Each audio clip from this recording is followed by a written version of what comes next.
Once, upon a midnight dreary, while I pondered weak and weary over many a quaint and curious volume of forgotten lore, while I nodded, nearly napping, suddenly there came a tapping, as of someone gently rapping at my chamber door. "'Tis some visitor," I muttered, rapping at my chamber door.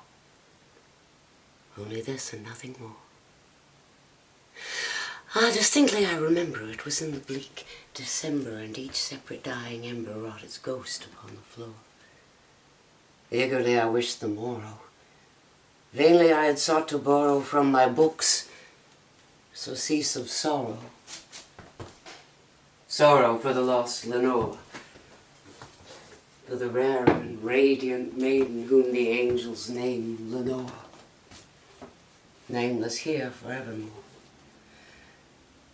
And the silken, sad, uncertain rustling of each purple curtain thrilled me, filled me with fantastic terrors never felt before, so that now, to still the beating of my heart, I stood repeating, "'Tis some visitor entreating entrance at my chamber door, some late visitor entreating entrance at my chamber door. This it is, and nothing more."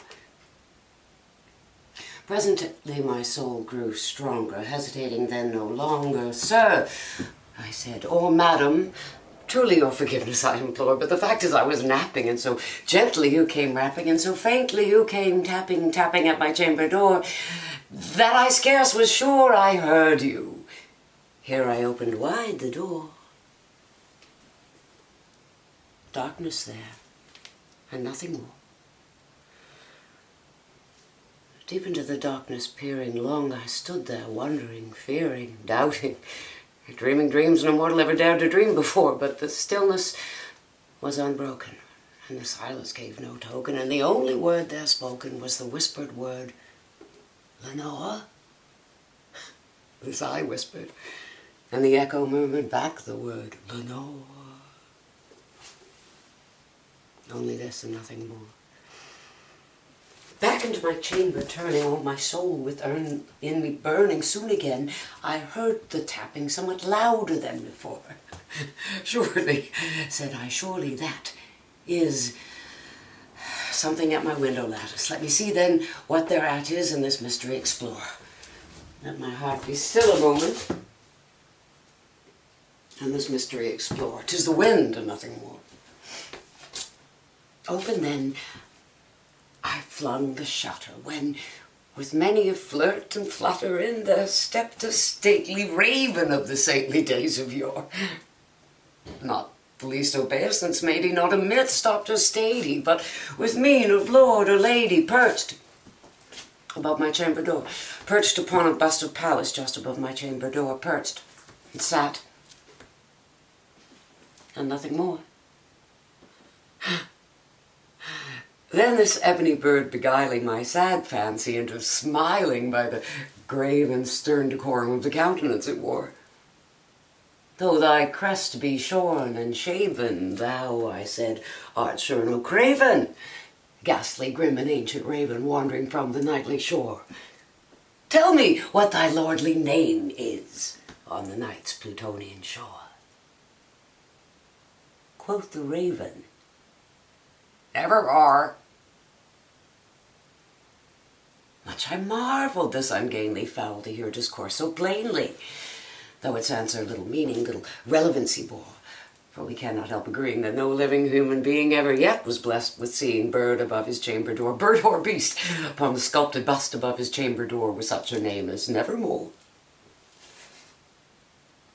But the raven sitting lonely on the pallid bust spoke only that one word, as though his soul in that one word he did outpour. Nothing further than he uttered. Not a feather then he fluttered, till I scarcely more than muttered, "Other friends have flown before. On the morrow he will leave me as my hopes have flown before." Then the bird said, "Nevermore." Startled at the stillness broken by reply so aptly spoken, "Doubtless," said I, "what it utters is its only stock and store. caught from some unhappy master whose unmerciful disaster followed fast and followed faster, till his soul that one burden bore, till the dirges of his hope that melancholy burden bore of never, nevermore.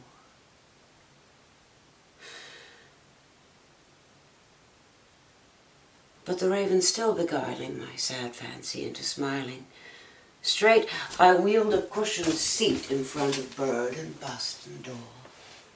Then upon the velvet sinking I betook myself to linking fancy unto fancy, thinking what this ominous bird of yore, what this grey, ungainly, ghastly, gaunt, and ominous bird of yore meant, and croaking, nevermore.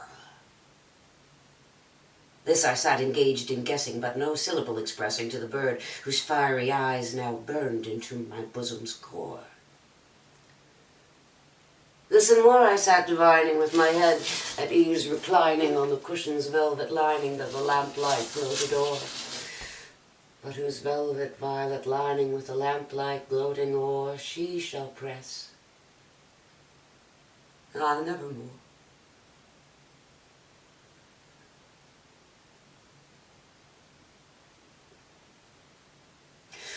Then methought the air grew denser, perfumed from an unseen censer swung by seraphim, whose footfalls tinkled on the tufted floor.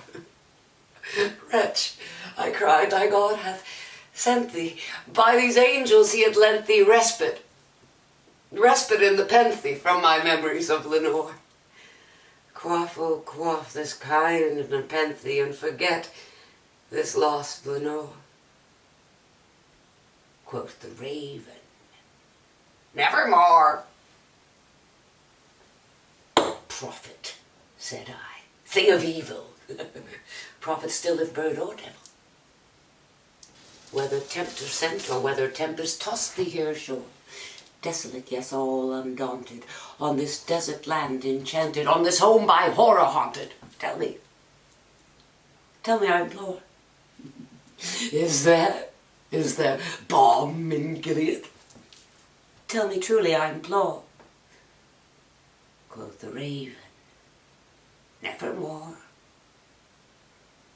Prophet, said I, thing of evil, prophet still if bird or devil, by that heaven that bends above us, by that God we both adore, tell this soul with sorrow laden, if within the distant Aden it shall clasp a sainted maiden whom the angels name Lenore. Clasp a rare and radiant maiden whom the angels name Lenore.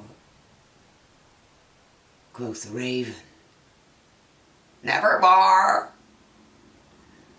Be that word our sign of parting, bird or fiend, I shrieked up starting, get thee back into the tempest and the night's Plutonian shore. Leave no black plume as a token of that lie thy soul has spoken. Leave my loneliness unbroken. Quit the bust above my door. Take thy beak from out my heart, and take thy form from off my door.